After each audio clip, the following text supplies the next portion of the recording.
മാങ്ങൻ്റെ പകുതി കൊണ്ട് ഒരു 5-8 ആൾക്ക് ഇഷ്ടം പോലെ ഡ്രിങ്ക് ഉണ്ടാക്കാൻ പറ്റുമെന്ന് പറഞ്ഞാൽ നിങ്ങൾ വിശ്വസിക്കോ? ഇല്ലെങ്കിൽ ഇതൊന്ന് കണ്ടോക്കിട്ടാ. അപ്പോൾ പിന്നെ നിങ്ങൾക്ക് ധൈര്യമായിട്ട് റമദാനിക്ക് നോമ്പ് തുറക്കുന്ന സമയത്തൊക്കെ ഉണ്ടാക്കി നോക്കാനും കൂടി പറ്റിയൊരു ഡ്രിങ്കാണ് കേട്ടോ നമ്മൾ ഇന്ന് കാണിക്കാൻ വേണ്ടി പോണ്. അതിനു വേണ്ടി നമ്മൾ ആദ്യം ഇതാ ഇവിടെ കുറച്ച് കസ്കസ് എടുത്ത് വെള്ളത്തിൽ ഒന്ന് കുതിർത്തി വെക്കണ്ടേ. അപ്പോൾ ഇത് നിർബന്ധമല്ല, ഉണ്ടെങ്കിൽ എല്ലാവരും ഇതൊന്ന് ചെയ്തോളുണ്ട് കേട്ടോ. ഏത് ഡ്രിങ്കിൽ നമ്മളിത് ചേർക്കുമ്പോഴും കാണാനും ഒരു രസമാണ്, കുടിക്കുമ്പോഴും ഒരു ടേസ്റ്റാണ്. പിന്നെ നമുക്ക് ഇതുമാതിരി 2 നാരങ്ങൻ്റെ നീര് മുഴുവനായിട്ടും പിഴിഞ്ഞ് ഇതേപോലെ ജാറിലേക്ക് ഒഴിച്ചു കൊടുക്കണം കേട്ടോ. അപ്പോൾ ഒഴിച്ചു കൊടുക്കുന്ന സമയത്ത് കുരുവൊന്നും ഇല്ലാണ്ട് നോക്കണേ. അതിലേക്ക് നമുക്ക് ഇതേപോലെ നല്ല മധുരത്തിന് ആവശ്യമായിട്ടുള്ള പഞ്ചസാര ചേർത്ത് കൊടുക്കാം. നമ്മളിവിടെ ഞാൻ നേരത്തെ പറഞ്ഞ പോലെ തന്നെ ഒരു 5-8 പേർക്കൊക്കെ ഉണ്ടാക്കുന്നതുകൊണ്ട് തന്നെ അത്യാവശ്യം നല്ല മധുരം വേണം. അപ്പോൾ കുറച്ച് കൂടുതൽ തന്നെ ഇട്ടോളി കേട്ടോ. പിന്നെ അതിലേക്ക് ഇതുപോലെ 2 കുഞ്ഞു കഷ്ണം ഇഞ്ചിയാണ് ചേർത്ത് കൊടുക്കേണ്ടത് കേട്ടോ. അതും കൂടി ചേർത്ത് കൊടുത്ത ശേഷം അതിലോട്ട് നമുക്ക് അത്യാവശ്യം വെള്ളം ഒഴിച്ചു കൊടുക്കണം.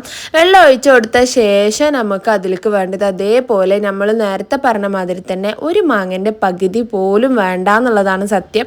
എന്നിട്ട് നമുക്കിത് നല്ലോണം ഒന്ന് അടിച്ച് ഇതേപോലെ ഒരു പാത്രത്തിലേക്ക് അങ്ങോട്ട് അരിപ്പയിൽ കൂടെ ഒഴിച്ചു കൊടുത്തിട്ട് ആ ഒരു നീര് മൊത്തത്തിൽ ഒന്നങ്ങ് ജ്യൂസ് പിഴിഞ്ഞ് നമ്മൾ ആ ഒരു പാത്രത്തിലോട്ട് മാറ്റണം കേട്ടോ. ഇതേമാതിരി എല്ലാ ജ്യൂസ് മുഴുവനായിട്ടും പിഴിഞ്ഞെടുത്ത ശേഷം ഈ ഒരു വെള്ളത്തിലേക്ക് നമുക്ക് ഈ ഒരു ജ്യൂസിലേക്ക് നമുക്ക് എത്രയാണോ ആവശ്യം അതിനനുസരിച്ചിട്ട് വെള്ളം നമുക്ക് കണ്ട് ഒഴിച്ചു കൊടുക്കാം കേട്ടോ. മധുരത്തിനും അതിൻ്റെ പുളിക്കൊക്കെ ആവശ്യമായിട്ടുള്ള വെള്ളം എത്തണ വരെ നമുക്ക് ഒഴിച്ചു കൊടുക്കാം. അപ്പോൾ അത്യാവശ്യം ഒരുപാട് ഡ്രിങ്ക് നമുക്ക് ഈ ഒരു ചെറിയൊരു കുറച്ച് ക്വാണ്ടിറ്റിയിലുള്ള ഒരു മാങ്ങ കൊണ്ട് ഉണ്ടാക്കാൻ പറ്റും എന്നുള്ളതാണ്. ഇതാണ് നമ്മുടെ മാംഗോ ലെമണേഡ് കേട്ടോ. അപ്പോൾ ഒരു തവണ ഒന്ന് ട്രൈ ചെയ്ത് നോക്കൊണ്ടു. ഇതേപോലെ ഒഴിച്ചു കൊടുത്ത ശേഷം നല്ലോണം അങ്ങ് മിക്സ് ചെയ്ത് കൊടുക്കുക. ഇത് ലെമണേഡിൻ്റെ നമ്മുടെ ലെമൺ ജ്യൂസിനേക്കാളും ഒരു ഇച്ചിരി കട്ടി കൂടുതലുണ്ടാവും. എന്നാൽ അതായത് പറ്റ വെള്ളം പോലെ ആവില്ല, എന്നാലാണെങ്കിലോ അതുപോലൊക്കെ തന്നെ ആണേനു കേട്ടോ.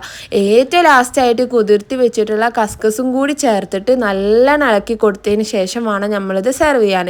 കുറച്ച് ഐസ് ക്യൂബ്സും കൂടി ഇട്ട് കൊടുക്കുകയാണെന്നുണ്ടെങ്കിൽ പിന്നെ ഒന്നും പറയണ്ട, അല്ലെങ്കിൽ പിന്നെ തണുത്ത വെള്ളം ഉപയോഗിച്ചുകൊണ്ട് ഉണ്ടാക്കിയാലും മതിയാവും കേട്ടോ. ഇത്രയേ ഉള്ളൂ, നമ്മുടെ അടിപൊളി ഡ്രിങ്ക് ഇവിടെ റെഡി ആയിട്ടുണ്ട്. കാണാനും നല്ല കളർഫുള്ളാണ്, കുടിക്കാനും നല്ല ടേസ്റ്റാണ്. അപ്പോൾ എല്ലാവരും ഒന്ന് ട്രൈ ചെയ്ത് നോക്കിയിട്ട് ഒന്ന് അഭിപ്രായം പറഞ്ഞാട്ടെ കേട്ടോ. വീഡിയോ ഇഷ്ടമായിട്ടുണ്ടെങ്കിൽ ലൈക്ക് ചെയ്യാനും ഷെയർ ചെയ്യാനും കമൻറ്റ് ചെയ്യാനും ഒന്നും മറക്കല്ലേ. അപ്പോൾ നമുക്ക് അടുത്ത നല്ലൊരു വീഡിയോ ആയിട്ട് ഇൻഷാ അല്ലാഹ് വീണ്ടും കാണാം. താങ്ക്